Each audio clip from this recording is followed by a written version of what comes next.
ವಿನೋದ್ ರಾಜ್ ತಾಯಿಗೆ ತಕ್ಕ ಮಗ ಅಂತಂದ್ರೆ ತಪ್ಪಾಗಲ್ಲ ನೋಡಿ. ತಾಯಿ ಲೀಲಾವತಿ ಅವರು ಹಾಕಿ ಕೊಟ್ಟಿರುವಂತಹ ಹಾದಿಯಲ್ಲಿ ಸಾಕ್ತಾ ಇರುವಂತಹ ವಿನೋದ್ ರಾಜ್ ಸಮಾಜ ಸೇವೆಗೆ ಸದಾ ಮುಂದಿರ್ತಾರೆ. ಅದರಂತೆ ಇದೀಗ ತಾಯಿಯ ಕನಸೊಂದನ್ನ ನೆರವೇರಿಸಿದ್ದಾರೆ. ಹಾಗಾದ್ರೆ ಲೀಲಮ್ಮನ ದ್ಯಾವ ಕನಸು ಅಂತೀರಾ? ಈ ಸ್ಟೋರಿ ನೋಡಿ.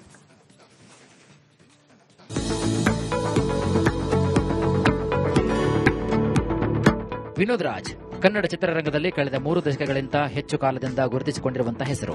ನಟ ಅನ್ನೋದಕ್ಕಿಂತ ಹೆಚ್ಚಾಗಿ ತಾಯಿಗೆ ತಕ್ಕ ಮಗ ಅನ್ನೋ ಪಟ್ಟವನ್ನು ಹೊತ್ತಿರುವ ಹಿರಿಯ ನಟಿ ಲೀಲಾವತಿ ಅವರ ಮುದ್ದಿನ ಮಗ. ನಟನೆಗಿಂತಲೂ ಸದಾ ಸಮಾಜ ಸೇವೆಯಲ್ಲಿ ನಿರತರಾಗಿರುವಂತಹ ಹೆಸರು ಅಂದ್ರೆ ಅದು ವಿನೋದ್ ರಾಜ್. ತಾಯಿಯಂತೆ ವಿನೋದ್ ರಾಜ್ ಕೂಡ ಎಲೆಮರಿಕಾಯಿಯಂತೆ ಅನೇಕ ಹಿರಿಯ ಕಲಾವಿದರ ಜೀವನಕ್ಕೆ ತಮ್ಮ ಕೈಲಾದ ಸಹಾಯ ಹಸ್ತವನ್ನ ಚಾಚುತ್ತಾ ಯುವ ಜನತೆಗೆ ಸ್ಫೂರ್ತಿಯಾಗಿದ್ದಾರೆ.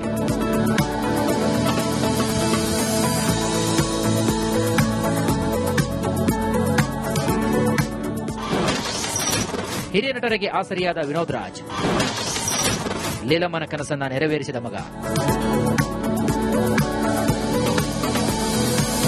ಸದ್ಯ ಸ್ಯಾಂಡಲ್ವುಡ್ನಲ್ಲಿ ಹಿರಿಯ ಪೋಷಕ ನಟರು ಅವಕಾಶಗಳಿಲ್ಲದೆ ಮೂಲೆ ಗುಂಪಾಗಿರುವಂತಹ ಸುದ್ದಿ ಎಲ್ಲೆಡೆ ಕೇಳಿ ಬರ್ತಾ ಇತ್ತು. ಪೋಷಕ ಕಲಾವಿದರು ಮಾಧ್ಯಮದ ಮುಂದೆ ತಮ್ಮ ಅಳಲನ್ನು ತೋಡಿಕೊಂಡಿದ್ದು ಉಂಟು. ಆದರೆ ತಾಯಿಯ ಆಸೆಯಂತೆ ನಟ ವಿನೋದ್ ರಾಜ್ ಈಗಾಗಲೇ ಹಲವು ವರ್ಷಗಳಿಂದ ಚಿತ್ರರಂಗದ ಪೋಷಕ ಕಲಾವಿದರಿಗೆ ಪ್ರತಿ ತಿಂಗಳು ಇಂತಿಷ್ಟು ಅಂತ ಧನ ಸಹಾಯವನ್ನ ಮಾಡುತ್ತಾ ಬಂದಿದ್ದಾರೆ. ಕರ್ನಾಟಕ ಮಾತ್ರವಲ್ಲದೆ ತಮಿಳುನಾಡಿನಲ್ಲಿಯೂ ಕೂಡ ಆಸ್ಪತ್ರೆಯನ್ನು ಕಟ್ಟಿಸಿ ತಾಯಿ ಮಗ ಕೊಡುಗೈ ದಾನಿಯಾಗಿದ್ದಾರೆ.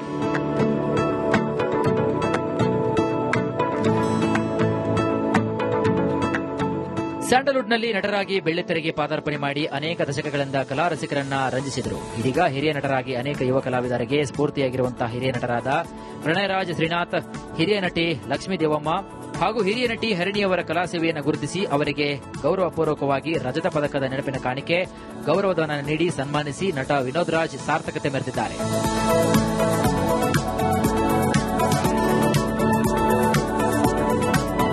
ಒಟ್ಟಾರೆಯಾಗಿ ಸರ್ಕಾರ ಜನ ಮೆರೆದಂತಹ ಕಲಾವಿದರನ್ನು ಗುರುತಿಸಿ ತಾಯಿಯ ಹಾದಿಯಲ್ಲಿ ಮಗ ವಿನೋದ್ ರಾಜ್ ಕಲಾವಿದರಿಗೆ ಗೌರವಿಸಿ ಅನೇಕ ಯುವ ನಟರಿಗೆ ಮಾದರಿಯಾಗಿದ್ದಾರೆ.